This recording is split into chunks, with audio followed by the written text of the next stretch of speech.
Hi doctor. Hi. అదే last time మనం clinic లో మాట్లాడుకున్నాం కదా, ఇలా కాదు మనం నీట్ గా ఒక వీడియో చేద్దాము జనాల కోసం అని. షూర్. సో ఇప్పుడు చాలా మంది నా స్నేహితులను కూడా చూశాను, కాలేజ్లో చాలా ఒత్తైన జుట్టుతో, చాలా పొడుగాటి జుట్టుతో ఉంటారు. ఒక్క సంవత్సరం అటు ఇటు అయ్యంగానే చూస్తే జుట్టు అంతా రాలిపోయి ఉంటుంది. గ్రాడ్యువల్గా బట్టతలు రావడము, జుట్టు రాలడం ఓకే. బట్ ఈ మరీ డ్రాస్టిక్గా 1 ఇయర్లో అంత లాంగ్ హెయిర్స్, మంచి హెయిర్ ఉన్నవాడికి సడన్ గా బట్టలు రావడం, ఇది ఎలా జరుగుతుంది డాక్టర్? సో ట్రెడిషనల్ గా మీరు చెప్పిన లైక్ గ్రాడ్యువల్ హెయిర్ లాస్ అనేది మనం యూజువల్ గా చూసేది జెనెటికల్లీ, లైక్ తాతలకు ఉండి రావటము, ఫాదర్కు ఉండి రావటం అట్లాగా. యూజువల్లీ దట్స్ లైక్ ఒక 25 సంవత్సరాల వయసు అట్లా కొంచెం పలచబట్టడం స్టార్ట్ అయ్యి సుమారు 35-40 సంవత్సరాల వయసు వచ్చేసరికి కొంచెం బట్టతల్లా వస్తుంది. బట్ ఈ రోజుల్లో మీరు అన్నట్టు ఆల్మోస్ట్ కాలేజ్ అయిపోయి జాబ్స్ అండ్ రెగ్యులర్ లైఫ్ స్టైల్లోకి రాగానే ఎక్స్పోనెన్షియల్గా హెయిర్ ఫాల్ అవటం, బట్టతలు అన్నీ పెరిగిపోయినాయి.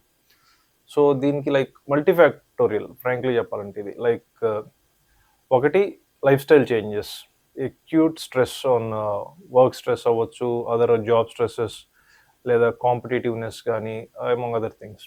అండ్ ఇంకొకటి ఇంప్రాపర్ డైట్స్. మనం అన్నీ సరిగానే ఎక్కువ తింటా ఉన్నాం అనిపించినప్పటికీ the quality of the food we take is grossly quality, not the quantity. Quantity బాగానే తిన్నప్పటికీ quality of the food is wrong. So ఆ బయట తినటం కానీ అంత న్యూట్రియంట్ రిచ్ ఫుడ్ తీసుకోకపోవటం, అది one of the main reason. And కొత్త ప్లేసెస్కి ఇప్పుడు మనం చదువుకునేటప్పుడు ఒక సాధారణంగా ఇంటి దగ్గరగా ఉంటాం మోస్ట్ ఆఫెన్. అండ్ ఒకసారి వర్క్స్ జాబ్ స్టార్ట్ అయిన తర్వాత కొత్త ప్రదేశాలకు వెళ్తూ ఉంటాం. సో అక్కడ వాటర్ పడకపోవటం కానీ, ఫుడ్ మనకి సూట్ అవ్వకపోవటం, ఈ అన్ని కారణాల వల్ల కూడా హెయిర్ ఫాల్ అయ్యే అవకాశాలు చాలా ఎక్కువగా ఉంటాయి. So mostly hair fall here is a multifactorial thing rather than purely genetic like before. So నేను మీరు ఇంతకుముందు చెప్పినట్టు గతంలో లైక్ బట్టతలు అనేది లైక్ ఇట్స్ 100 మెంబర్స్లో ఒక 4 or 5 members used to have that problem. But nowadays it's almost like more than 50% of the individuals are having this problem for a very early age. Almost 20-25 సంవత్సరాల వయసు నుంచే జుట్టు ఎక్కువ రాలిపోతుంది, పలచబడిపోతుంది, ఇట్లా అంటూ ఉంటారు. సో ఏంటంటే job stresses, work stress or educational stress, late nights మేలుకోవటం, అర్ధరాత్రి అపరాత్రి వరకు మనం ఫోన్లు చూస్తూ కూర్చుంటాం, తెల్లారి ఎప్పుడో లేస్తూ ఉంటాం. So not living in sync with the nature. All these factors will definitely contribute to a hair fall. College పిల్లలు అయితే ఏం చేయాలి? కొంచెం ఒక వయసు వచ్చిన వాళ్ళు ఏం చేయాలి?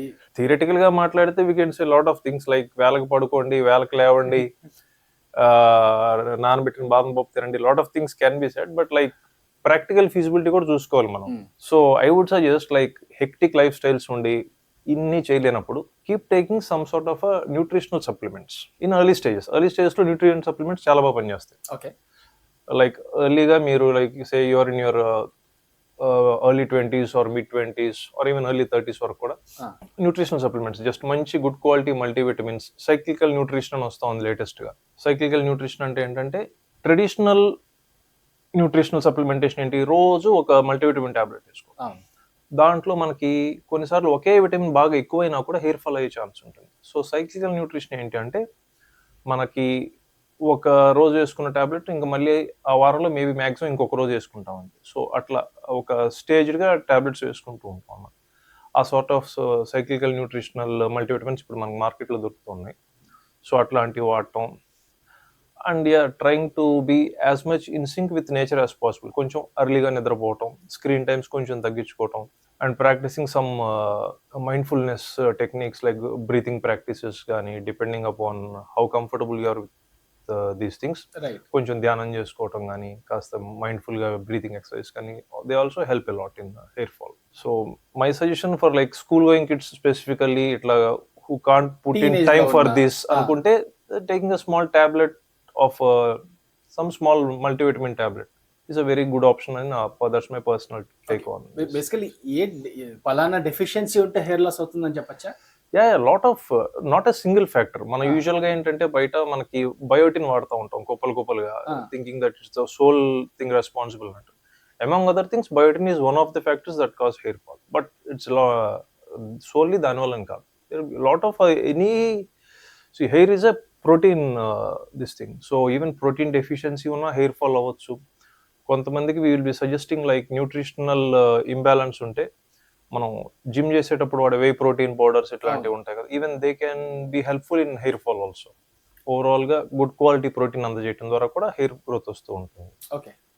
So that's how it works. ఇప్పుడు 2 విషయాలు డాక్టర్. ఒకటి ఇంట్లో చేసుకునేవి, 2 మెడిసిన్స్ లేకపోతే డాక్టర్ల సాయంతో చేసుకునేవి. ఇంట్లో చేసుకునే వాటి గురించి తర్వాత మాట్లాడుకుందాం. మినాక్సిడిల్ అని, ఇంకోటని, తలకి రాసుకునే క్రీమ్స్ అని లేకపోతే సీరమ్స్ అని ఇలాంటివి. ఫస్ట్ ఇవి డాక్టర్ని ఇప్పుడు నాలాంటి వాడికి గూగుల్లో కొడితే అర్థమవుతుంది మినాక్సిడిల్ అంటే హెయిర్ లాస్కి వాడచ్చు అని చెప్పి. నేను పోయి డైరెక్ట్గా కొనుక్కొని పెట్టేసుకోవచ్చా? అసలు ఏంది మినాక్సిడిల్ హెయిర్ పెంచుతుందా? ఆ హెయిర్ ఫాల్ ఆపుతుందా? మినాక్సిడిల్ అనేది ఫ్రాంక్లీ చెప్పాలంటే నేను అంతగా రికమెండ్ చేయను. It's a very wonderful drug when used correctly. చాలా ఎఫెక్టివ్గా హెయిర్ గ్రోత్ కాజ్ చేస్తుంది కూడా. కానీ మెయిన్ ప్రాబ్లం ఏంటంటే ఒక్కసారి ఆపితే అంతకు ముందు ఉన్న దానికంటే చాలా ఎక్కువ రాలిపోతుంది. సే లైక్ అంటే మీకు 100 హెయిర్స్ 70 అయినప్పుడు మీరు నా దగ్గరికి వచ్చారు ప్రాబ్లమాటిక్గా ఉంది చూడటానికి. నేను మీకు మినాక్సిడిల్ రాస్తే మీకు ఒక 90 హెయిర్స్ అయ్యి మీ లుక్ బాగా వచ్చింది. మీరు అది వాడటం ఆపారనుకోండి, అది మళ్ళీ 70కి వెళ్ళదు, 50కో 40కో వెళ్తుంది. ఇంకా ఎక్కువ పోతుంది. రీబౌండ్ హెయిర్ లాస్ అంటాం. ఆపితే ఇంకా ఎక్కువ లాస్ అవుతుంది అండ్ ఇంకా ఫాస్ట్గా అవుతుంది. So that's why I don't recommend minoxidil very often. బాగా రెగ్యులర్గా లైక్ ఒక 10 సంవత్సరాలైనా నేను వాడగలను. As long as I want my hair to look good, I'm going to use this అని కాన్ఫిడెంట్గా వాడగలిగిన వాళ్ళకే. లేదు ఒక 3-4 monthsలో ఏదైనా మంచి ఈవెంట్ ఉంది, ఇంకా తర్వాత ఉన్నా పర్లేదు పోయినా పర్లేదు అనుకున్నా, it's okay, you can use it. Like it gives a very good result in very short time also. But the results won't last long and even can get worse also. So అందుకని minoxidil I don't use it too much. But if the person is individually is motivated to use for long, nothing like it. It's a very good and very effective molecule. ఇప్పుడు మార్కెట్లో కొత్తగా finasteride gels కూడా వస్తున్నాయి. They also work similarly. Minoxidil solutions లాగానే ఇవి ఇంకొంచెం లో on maintenance కూడా. ఫినాస్ట్రైడ్ జెల్స్ మనకి డైలీ తల స్నానం చేయాల్సిన అవసరం రావటం కానీ స్మెల్ కానీ ఇట్లాంటివి ఉండవు. So they also work equally good. But similarly వాటికి కూడా ఇదే ప్రాబ్లం ఉంటుంది. ఒకసారి ఆపిన తర్వాత హెయిర్ ఫాల్ అయ్యే అవకాశం ఎక్కువ ఉంటుంది అంతకుముందు ఉన్న దానికంటే కూడా. So that's the problem with topical solutions. But as such skin కి హార్మ్ఫుల్ అయితే కాదు కదా? పర్ సే డైరెక్ట్ హార్మ్ఫుల్ ఉండదు, కానీ వీటికి కొంచెం మైనర్ సైడ్ ఎఫెక్ట్స్ ఉంటాయి. అంటే లైక్ ఎనీ టాపికల్ సొల్యూషన్ ఎలా పనిచేస్తుంది అంటే ఆ ఏరియాలో బ్లడ్ సప్లైని కొంచెం ఎన్హాన్స్ చేస్తుంది. సో తద్వారా మనకి హెయిర్ గ్రోత్ ఇంప్రూవ్ అవుతుంది. సో ఆ బ్లడ్ వెజల్స్ కొత్తవి వచ్చేటప్పుడు కొంచెం అక్కడ ఇచ్చింగ్ సెన్సేషన్ రావటం కానీ హెడేక్ కానీ ఉంటాయి. ఎక్కువ మంది మినాక్సిడిల్ స్టార్ట్ చేసి నాకు తలనొప్పి వస్తుంది, తల దొరదబడుతుందని ఆపేస్తూ ఉంటారు. But it's a good sign actually. మనం కొంచెం అవేర్నెస్ తో ఉంటే ఆ ప్రాబ్లం లైక్ ఒక 3-4 weeks లో తగ్గిపోతుంది. You get adjusted to it and you won't be bothered about it. As such it's not a side effect. అది పనిచేస్తున్న దాని వల్ల జరిగే పరిణామం. ఓకే ఓకే, అది అర్థం చేసుకోవాలి. ఓకే, సో ఇలా కాదు డాక్టర్. అయితే మనం పర్మనెంట్ గానే ఎలా సాల్వ్ చేయాలో మాట్లాడుకుందాం. లైక్ పర్మనెంట్ అంటే you can't keep on. Permanent solution is hair transplant definitely. But hair transplant మీకు కొంచెం పలచబడినప్పుడు అవసరం ఉండదు. బాగా థిన్ అవుట్ అయినా కానీ లేదా ఫ్రాంక్లీ బట్టతల వచ్చేసినా కానీ అప్పుడు హెయిర్ ట్రాన్స్ప్లాంట్ హెల్ప్ఫుల్ గా ఉంటుంది. ఎర్లీ స్టేజెస్ లో ఏంటంటే that's why I'm telling nutritional supplementation is always best. Nutritional supplementation మనం 2 types లో చేయొచ్చు. ఒకటి ఇందాక చెప్పినట్టు టాబ్లెట్స్ వేసుకోవడం, సైక్లికల్ న్యూట్రిషనల్ టాబ్లెట్స్ కానీ కుదిరితే, లేదు రెగ్యులర్ టాబ్లెట్స్ కానీ. లేని పక్షంలో ఇప్పుడు latest it's been since few years PRP and GFC అని ట్రీట్మెంట్స్ వస్తూ ఉన్నాయి. అది మన శరీరం నుంచి ఒక 10 to 30 ml ఆఫ్ బ్లడ్ తీసుకొని దాన్ని ప్రాసెస్ చేసేసి దాంట్లో చాలా గ్రోత్ ఫ్యాక్టర్స్ ఉంటాయి అనమాట. So you will be concentrating those growth factors and injecting in to the తలలోకి ఇంజెక్ట్ చేసేస్తాం, స్కాల్ప్ లోకి ఇంజెక్ట్ చేస్తాం అనమాట. సో లోకల్ గా న్యూట్రియంట్స్ ని ఇస్తున్నట్టు మనం. It helps a lot. And advantage ఏంటి అంటే కంపేర్ టు టాబ్లెట్ అనేది రోజు వేసుకోవాలి. మర్చిపోయే అవకాశాలు, మిస్ కొట్టే అవకాశాలు చాలా అయిపోవచ్చు, ఏదైనా ఊరు వెళ్ళినప్పుడు మిస్ అవుతుంది. సో వీటితో మెయిన్ అడ్వాంటేజ్ ఏంటంటే it's like once a month, anywhere from 3 to 4 weeks, ఒక 20 రోజుల నుంచి 30 రోజులకు ఒకసారి ఇంజెక్షన్ చేస్తూ ఉంటాము. First time you do it for 6 to 8 months in one go. కొంచెం హెయిర్ గ్రోత్ వస్తుంది అప్పుడు 6 to 8 cycles తర్వాత. Then you keep on a maintenance phase of once in 6 months. అట్లా చేసుకుంటాం అంటే results will be sustain and long lasting. ఈ nutritional సప్లిమెంటేషన్తో advantage ఏంటంటే ఈవెన్ వెన్ యూర్ ఇందాక చెప్పినట్టు 100 హెయిర్ 70 అని మన న్యూట్రిషన్ సప్లిమెంటేషన్ తీసుకుంటే 90 రాకపోయినా ఒక 80-85 వరకు ఇంప్రూవ్మెంట్ వస్తుంది. Even if you stop it may stay at 85 or come back to 70. అంతేగాని ఇంకా వర్సన్ అవుతుంది మినాక్సిడిల్ వీటిలో లాగా it won't go back. So that's the main advantage. So youngsters who are in early stages of their hair fall, it's better to stick to nutritional supplements orally or either injectables in the form of PRP and GFC are more safer. ఇవి మన blood తీసుకోవాలి. ఇప్పుడు latest గా ఎక్సోజోమ్ treatments అని వస్తున్నాయి. Exosomes are like మన బాడీలో blood తీసుకునే పని కూడా లేదు. So nutrients are synthetically prepared in the labs and directly injected in to the scalp అనమాట. Okay, they also work on similar time frames. Almost మనం 20 to 30 days కి ఒక ఇంజెక్షన్ చొప్పున ఒక 6 months తీసుకొని తర్వాత మెయింటెనెన్స్కి ఎవ్రీ 6 monthly 1 ఇంజెక్షన్ లా తీసుకుంటా ఉంటే సరిపోతుంది. ఓకే. సో ఈవెన్ పిఆర్పి జిఎఫ్సిలో కూడా ప్రాసెస్ అలాగే ఉంటుందా? పిఆర్పి అండ్ జిఎఫ్సి అనేది మన బ్లడ్ తీసుకుంటాం కదా. సో బ్లడ్ తీసుకొని ఒకసారి చేసి సెట్ అయిపోయినట్టేనా? బట్ సెషన్స్ లో వెళ్తుందా? పిఆర్పి అండ్ జిఎఫ్సి 3 వారాలకు ఒకసారి ఓకే ఒక 6 to 8 times చేయాలి. Okay. Hair growth is more like hair maintenance is more like your body maintenance. మీరు జిమ్ కి వెళ్ళి రెగ్యులర్ గా చేస్తేనే మన బాడీ ఫిట్ గా ఉంటుంది. అట్లాగే జుట్టు కూడా హెయిర్ పరిస్థితి. So you should be take some people will be naturally gifted. కొంతమందికి ఏమి చేయకపోయినా అథ్లెటిక్ బాడీ ఉంటుంది, అలాగే కొంతమందికి హెయిర్ ఏమి చేయకపోయినా అద్భుతంగా ఉంటుంది. రైట్. సో వాళ్ళని చూసి మనం ఇలా ఉందాం అనుకుంటే అవ్వదు. Some people are naturally gifted that way. So but all others have to work for that. సో మీరు చెప్పిన కొత్త పద్ధతులు ఏమన్నారంటే, మీరు ఫస్ట్ ఓరల్ గా తీసుకునే సప్లిమెంట్ టాబ్లెట్స్ కానీ ఇలాంటివి నీట్ గా డాక్టర్ చెప్పింది తీసుకోండి అని చెప్తున్నారు. 2 కొత్త మెథడ్స్ వచ్చాయి, జిఎఫ్సి, పిఆర్పి అని ఇప్పుడు చెప్తారు, ఎక్సోజోమ్స్ అని. ఇవి ఇంజెక్టబుల్స్ అని చెప్తున్నారు.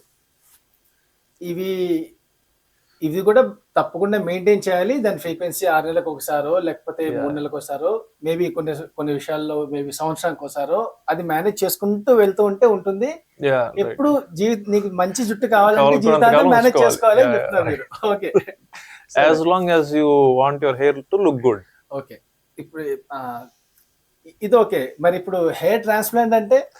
హెయిర్ ట్రాన్స్ప్లాంట్ ఈజ్ లైక్ మనం వెనకాల ఉన్న హెయిర్స్ ని తీసుకొచ్చి ముందు పెట్టేయటం, యాజ్ సింపుల్ యాజ్ దట్. నాటులాగా వెనకాల ఉన్న హెయిర్ ని ఒకటి దాన్ని తీసుకొచ్చి ముందు పెట్టేస్తాం. అండ్ మనకి this is a permanent solution. ఒకసారి ట్రాన్స్ప్లాంట్ చేసిన హెయిర్ ఇంకా పోదు అసలు. ఎందుకంటే మనకి బ్యాక్ ఉండే హెయిర్ స్ట్రాంగ్ హార్మోన్ ఇన్సెన్సిటివ్ అనమాట. It's not an hormone dependent. ఈ ఫ్రంట్ హెయిర్ అంతా మన బాడీలో ఉన్న టెస్టోస్టెరాన్ లెవెల్స్ ని బట్టి ఊడిపోతూ వస్తూ ఉంటుంది. ఓకే. బ్యాక్ హెయిర్, ఈ సైడ్స్ ఉన్న హెయిర్ ఏంటంటే హార్మోన్ రెసిస్టెంట్, ఆండ్రోజన్ రెసిస్టెంట్ అనుకోవచ్చు. సో అది తీసుకొచ్చి మనం ముందు పెట్టినా కూడా అది పోదు.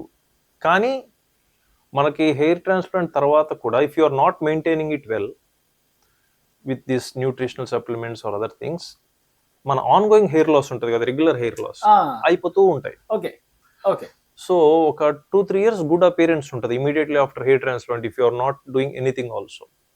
కానీ ఆన్ గోయింగ్ హెయిర్ లాస్ వల్ల ఒక 2-3 సంవత్సరాల తర్వాత మళ్ళీ థిన్ అవుట్ అయినట్టు అనిపిస్తూ ఉంటుంది. That thinness is because of the natural regression. Regular hair fall లాగా అది యూజువల్లీ మనం కొంతమంది కూడా చూస్తుంటాం, ఒక చిన్న ప్యాచ్ ఆఫ్ హెయిర్ ఇక్కడ ఉండిపోయింది. అదేంటంటే గతంలో వాళ్ళు చేయించుకున్న ట్రాన్స్ప్లాంటెడ్ హెయిర్ మాత్రమే అక్కడ ఉంది, మిగతాది మొత్తం పోయింది అని అనమాట. The natural progression keeps on going if you won't maintain it well. Okay. So అట్లా. So hair transplant is a very nice and permanent solution. If well maintained the results will be like permanent గా ఉంటాయి చక్కగా మనకి. కానీ చేసిన అదే on going hair loss కూడా మనం కౌంటర్ చేస్తూ ఉండాలి. ఏదో ఒక న్యూట్రిషన్, ఈ పిఆర్పి ఇంజెక్షన్స్ ద్వారా కానీ, న్యూట్రిషనల్ సప్లిమెంట్స్ కానీ, మినాక్సిడిల్ కానీ, ఫినాస్ట్రైడ్ జెల్స్ కానీ వాడుకుంటా చేస్తూ ఉంటే the results will B for ever. I head somewhere ఒక టైంలో ఈ మన హిందీ హీరో గోవిందా ఉంటాడు కదా, అతను హెయిర్ వీవింగ్ చేయించుకున్నాడు ఎక్కడికో బయట దేశంకి వెళ్ళి. హెయిర్ వీవింగ్ అంటే ఏంటి, ట్రాన్స్ప్లాంట్ అంటే ఏంటి, ఏమైనా తేడా ఉందా? వీవింగ్ ఈస్ లైక్ ఉన్న హెయిర్స్ ని we just arrange them in a way that your scalp కనపడకుండా వాల్యూమ్ కనిపించేలాగా, అంతే. This is not a surgical procedure or anything, not even medical procedure. It's completely parlour procedure లాగానే అనుకోవచ్చు, cosmetic procedure. It's more like ఇప్పుడు hair systems అంటున్నాము, పాత రోజుల్లో wig అనే వాళ్ళం, ఇప్పుడు హెయిర్ సిస్టమ్స్ అంటున్నాము. సో ఇట్స్ మోర్ లైక్ మనకి చక్కగా ఉండేటట్టు డిజైన్ చేస్తారు. దట్ మరీ అడ్వాన్స్డ్ కేసెస్ లో ఈవెన్ ఇఫ్ ఇప్పుడు అసలు వెనకాల నుంచి తీయడానికి కూడా హెయిర్ ఉండదు కొంతమంది. రైట్. బాగా లార్జ్ ఏరియాస్ లాస్ ఉందనుకోండి, ఇంకా అట్లాంటప్పుడు ఇంకా there is no other solution but go for hair systems or wigs whatever. Correct. Hair transplant for example నేను వచ్చాను అనుకోండి హెయిర్ ట్రాన్స్ప్లాంట్కి, ప్రాసెస్ ఎలా ఉంటుంది, ఎన్ని రోజుల్లో చేయగలుగుతాం మనము, అండ్ ఇన్ జనరల్గా డాక్టర్ అందానికి సంబంధించిన విషయాలన్నీ కాస్ట్లీగా ఉంటాయి.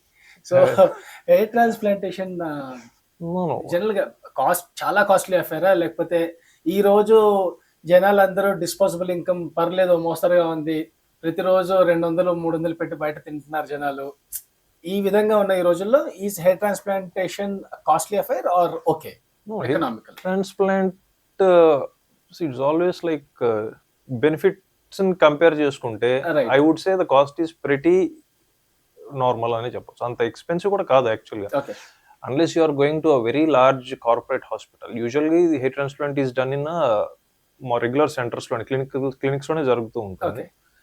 కాకపోతే ఓటీస్ లో చేస్తే మోర్ సేఫర్ అన్నట్టు, కొన్నిసార్లు క్లినిక్ స్పేసెస్ లో కూడా చేయొచ్చు, వెల్ మెయింటైన్ క్లినిక్ స్పేసెస్ లో కూడా. But definitely not in parlours or anything. We have had cases which went extremely wrong, అంటే చాలా మేజర్ కాంప్లికేషన్స్ అని కూడా ఉంటాయి. So costs have gradually come down యాక్చువల్గా చెప్పాలంటే, ఎందుకంటే the number of competition is one thing among other things, and the techniques are almost very much standardised and simplified. ఇంతకు ముందు పాత రోజుల్లో FUT అనేవాళ్ళం, ఫాలిక్యులర్ యూనిట్ ట్రాన్స్ఫర్ అని. మన తల వెనకాల నుంచి ఒక స్ట్రిప్ ఆఫ్ హెయిర్ని తీసుకొని దాని చిన్న చిన్న ఒక్కొక్క హెయిర్ ఫాలికల్ కట్ చేసేవాళ్ళు అనమాట. ఆ ఒక్కొక్క ఫాలిక్యులర్ యూనిట్ని తీసుకొచ్చి ముందు పెట్టేవాళ్ళు. It's a very cumbersome procedure. Huge number of nursing staff help కావాల్సి వచ్చేది మనకి. డాక్టర్ యూస్ టు లైక్ పొద్దు నుంచి almost 10-12 hours procedure with almost involving 10-12 members ఉండేది. So it use to be a very big process. ఇప్పుడు లేటెస్ట్గా FUE, follicular unit extraction అంతే. సో డైరెక్ట్లీ వెనకాల నుంచి ఒక హెయిర్ పిక్ చేయటం, దానిని తీసుకొచ్చి ముందు పెట్టడం అంతే. So it simplified things a lot, and almost number of people needed to do it is like 2 to 3 అంతే. సో ఫస్ట్ అన్ని వెనకాల నుంచి తీసేసుకొని ఒక పక్కన పెట్టి దాన్ని ప్రిపేర్ చేసుకొని మళ్ళీ ముందు తీసుకొచ్చేసి ఒక్కొక్క దాన్ని ఇంప్లాంట్ చేయడం అన్నమాట. So that cost the costs to come down a lot actually. So cost I don't think is a major factor nowadays, and the confidence we gain from that is simply unmeasurable. Correct. So yeah, దాన్ని డబ్బులతో కొలవాలండి. Definitely true, very much true. Okay, so it's not that scary amounts కూడా ఏమి ఉండవు. Okay so నేను ఈరోజు వచ్చాను కన్సల్టేషన్కి, నాకు హెయిర్ ట్రాన్స్ప్లాంటేషన్ చేసి ఫస్ట్ ఆ ప్రాసెస్ కన్సల్టేషన్ నుంచి ఎలా ఉంటుంది, హెయిర్ ట్రాన్స్ప్లాంటేషన్ చేసి ఒక సంవత్సరం తర్వాత నేను హృతిక్ రోషన్ లాగా కనిపించే ఈ జర్నీ ఒకసారి మీరు క్విక్ గా ప్రాబ్లీ ఒక 2 నిమిషాల్లో చెప్పాలంటే? ఎవరైనా హృతిక్ రోషన్ లాగా కనిపించాలంటే అర్జెంట్ సర్జరీ ఆపేయటమే. So expectation should always be realistic. So నాకు ఈ పార్ట్స్ లో డీసెంట్ గా హెయిర్ ఉండాలి, అపియరెన్స్ నాది, like you have your old photo for a reference. So దానికి తగ్గట్టు కొంచెం మంచిగా ఉండేటుంటేనే మనం చేస్తాం ఎప్పుడైనా సరే. అన్రియలిస్టిక్ గా మూవీ పర్సన్స్ లా కావాలంటే that's virtually impossible. Any surgery for that matter, not just hair surgery. ఇప్పుడు ముక్కు సర్జరీ కావాలనుకున్నా, బ్రెస్ట్ సర్జరీ కావాలనుకున్నా, ఏదైనా కూడా సినిమాలో కావాలనుకుంటే చేయకుండా ఉండడం బెటర్ ఆప్షన్ అనమాట మనం. So result should be natural for your body అంతే, మనకి తగ్గట్టు మనకు చక్కగా ఉండాలి. సో హెయిర్ ట్రాన్స్ప్లాంట్కి ఒక ఇండివిజువల్ వచ్చినప్పుడు మనం ఏంటంటే, అసలు ఫస్ట్ థింగ్ నీకు నేను ఇందాక చెప్పినట్టు అసలు ఏమన్నా మెయిన్ రీజన్స్ ఉన్నాయి. కొంతమందికి లైక్ అక్యూట్ స్ట్రెస్ లోకి వెళ్తారు, ఏదైనా జాబ్ లోకి వెళ్ళో లేదా బాగా మేజర్ ఇల్నెస్ రావటం, జాబ్ పోయో. సో అలాంటప్పుడు ఒక 6 నెలల్లో చాలా డ్రాస్టిక్ గా huge amount of hair loss వస్తుంది. But those things are reversible అనమాట. అంత sudden hair falls can be easily reversed, ఎందుకంటే అది ఒక సడన్ ఇది కదా. So just give a good supplementation of nutrients, దానికి అసలు ఇంకేమీ అవసరం లేదు. Nicely PRP injections, all these things will do. వాళ్ళు ట్రాన్స్ప్లాంట్ కి వచ్చారు కదా, మనం ట్రాన్స్ప్లాంట్ చేయాల్సిన అవసరం లేదు. So you assess how long has this hair fall been. ఇంకా చూసుకోవచ్చు డాండ్రఫ్ ఏమైనా మరీ ఎక్సెసివ్ గా ఉండే హెయిర్ ఫాల్ అవుతా ఉందా, అలాంటి ప్రాబ్లమ్స్ కరెక్ట్ చేసినా ఇది సాల్వ్ అయిపోతుంది. ఎంత డాండ్రఫ్ ట్రీట్మెంట్స్ తీసుకున్నా ఇంకా ఉంది. So nothing to else go for hair transplant అంటే it can be done like 2 or 3 days లో కొంచెం పేషెంట్ని ఆప్టిమైజ్ చేసేసుకొని, లైక్ 1 or 2 days బిఫోర్ కొంచెం మైనర్ ప్రొఫైలాక్టిక్గా టాబ్లెట్స్ అవి ఉంటాయి, అవి తీసుకొని డైలీ ఒక మనం before going for hair transplant 2-3 days daily head bath చేయమని చెప్తాను చక్కగా. చేసుకొని వస్తే on the day of procedure completely hair అంతా ట్రిమ్ చేసేసి జీరో ట్రిమ్ లాగా. Okay. Zero trim. So completely zero trim చేసేసి మార్కింగ్స్ అన్ని పెట్టుకొని ఏ భాగం నుంచి మనం తీసుకోవాలనుకుంటున్నాం, ఏ భాగాలు మనం హెయిర్ పెట్టాలనుకుంటున్నాం అవన్నీ మార్కింగ్స్ చేసుకుంటాం అనమాట. సో మార్కింగ్స్ చేసుకొని చిన్న local anaesthesia, everything of this procedure దీనికి ఏం పెద్ద మత్తు ఇవ్వాల్సిన అవసరం. Right. So anaesthesia is usually given around the scalp region అనమాట. ఇచ్చేసి వీ కెన్ గో హెడ్ దీనికి అంత. And it's a very long procedure.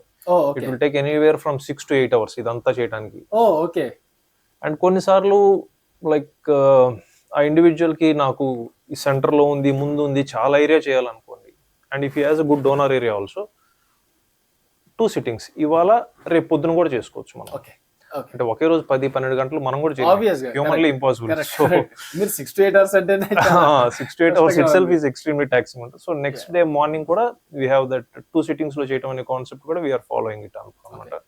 So one day you go for ఈ ఫ్రంట్ ఏరియా అంతా ఒక 2500 to 3000 హెయిర్స్ తీసుకోవటం, తర్వాత ఈ సెంటర్ లో ఉన్న ఏరియాకి another 1500 to 2000 hairs. So overall అట్లా వీటిని కొంచెం మెగా సెషన్స్ అంటాం ఇట్లా చేసే వాటిని. అప్ టు 3000 ప్లస్ ఉంటే ఇంకా మెగా సెషన్ ఉంటాం.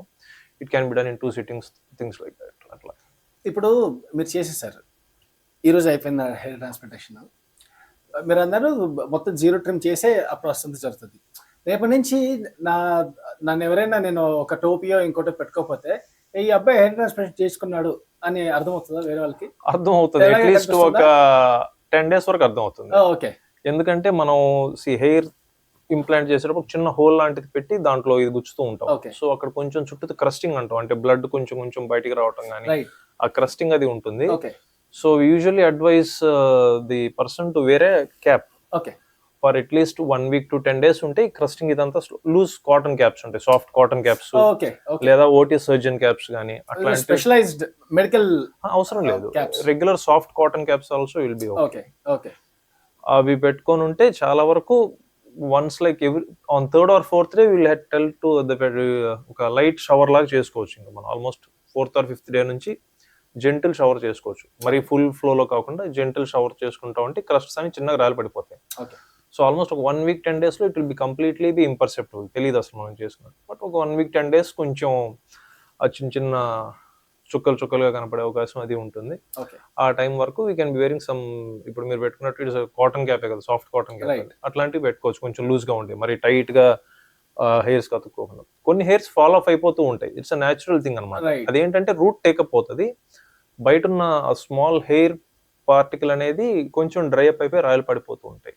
It's a natural thing in hair transplant, no need to worry. అయ్యో ఇది పెట్టుకోవడం వల్ల రాయలు పడిపోతుందా అన్న కంగారే అవసరం లేదు. Root will be usually be integrated in no time at all, తొందరగా ఇంటిగ్రేట్ అయిపోతుంది. ఓకే. సో ట్రాన్స్ప్లాంట్ జరిగిన తర్వాత కొన్ని రోజుల తర్వాత హెయిర్ ఫాల్ జరుగుతుంది, పైన హెయిర్ పడిపోతుంది, పైన హెయిర్స్ కొన్ని రాలుతాయి మనం పెట్టినవి కూడా. సో ఆ రిజల్ట్స్ మనకి హెయిర్ గ్రోత్ ఈజ్ యూజువల్లీ ఒక 6 to 8 months పడుతూ ఉంటుంది. సో మంచి రిజల్ట్ మనకి తెలిసేది కూడా వెంటనే ఏం తెలియదు, ఒక సంవత్సరం పడుతుంది. 6 months యూజువల్ గా, 6 to 9 months, 1 year కి definitely the full result will be completely visible అనమాట. ఈ రోజుల్లో కొంచెం లాంగ్ హెయిర్ ట్రాన్స్ప్లాంట్ అని కూడా చేస్తున్నారు, but I don't have much experience with it, where in directly ఈ ట్రిమ్మింగ్ చేసే పని లేకుండా లాంగ్ హెయిర్ నే ఇంప్లాంట్ చేస్తూ ఉన్నారు అన్నమాట. It's done in few centres, but I don't have much experience. Okay doctor, final గా ఇంట్లో చేసే చిట్కాలు ఏవి జెన్యూన్ గా అవుతాయి, ఏవి అసలు వర్క్ అవ్వవు, ఏది ఇంకా సిచ్యువేషన్ వర్స్ చేస్తాయి? సో నాట్ ఎవ్రీథింగ్ అంటే ప్రతిదీ ఇదంతా బూటకం అని చెప్పడానికి లేదనుకుంటున్నాను. సో ఏది మంచిది, ఏది చేసినా చేయకపోయినా ఒకటే, ఏది చేస్తే చాలా dangerous hair treatments at home general గా ఉండవు, మోస్ట్లీ నాకు తెలిసి పని చేయవు at the max. Okay, got it. So usual గా ఏంటంటే ఐ కీప్ సజెస్టింగ్, బాగా డాండ్రఫ్ ఎక్కువ ఉండి వచ్చే వాళ్ళు, ఇట్లాంటి వాళ్ళకి మందారకు ఆర్ మందార పువ్వు కలిపి చేసుకున్న పేస్ట్ తలకి పెట్టుకొని తర్వాత తల స్నానం చేయటం is one thing I always recommend to many. Okay, it's a very good, మన volume of the hair thicken అవుతుంది, కొంచెం బ్లాక్ కలర్ వస్తుంది, అండ్ డాండ్రఫ్ కూడా ఎఫిషియెంట్ గా కంబైట్ చేస్తుంది. Right. So that is one thing I regularly suggest everyone. ఇంకా and ayurvedic literature లో భృంగరాజ్ అంటారు commonly, it works very well for hair fall గా కన్సిడర్ చేస్తారు అన్నమాట. సో మనకేంటంటే రకరకాల ఆయుర్వేదిక్ ఫార్ములేషన్స్ ఉంటాయి, ఆ మిక్స్చర్ ఆఫ్ కొంచెం ఈ మందార నూనె, గుంటగలగరాకు, అదే భృంగరాజు ఆయిల్, ఈ మిక్స్చర్స్ ఉంటా ఉంటాయి. సో కొంచెం రెప్యూటెడ్ జెన్యూన్గా తయారు చేస్తారు అనుకున్న వాళ్ళ దగ్గర we can get these things and use it. Definitely harm అయితే చేయవు if done in a proper way. Okay. అంటే కమర్షియల్ ఇంట్రెస్ట్ కోసం if you keep on advertising and doing wrong things, it's a different thing. But well made formulations of these things will definitely help early స్టేజెస్లో ఇవన్నీ. Okay. Like అదే మీరు ఇందాక అడిగారు youngsters who are facing early hair fall, అలాంటి వాళ్ళకి definitely హెల్ప్ఫుల్గా ఉంటాయి. బాగా లేట్ స్టేజెస్లో పెద్దగా హెల్ప్ ఉండకపోవచ్చు. Maybe you need to go for hair transplant in very late stages, but yeah, early stages lo they definitely will help. Endukante see they will be fighting your dandruff and other things among them, so definitely helpful ga untayi annamata manaku early stages lo vaadite avani. Thanks so much doctor విశ్వ. Yeah, right. Next వీడియోలో మళ్ళీ కలుద్దాం మనం. Yeah, sure. You have great day. Have a great day.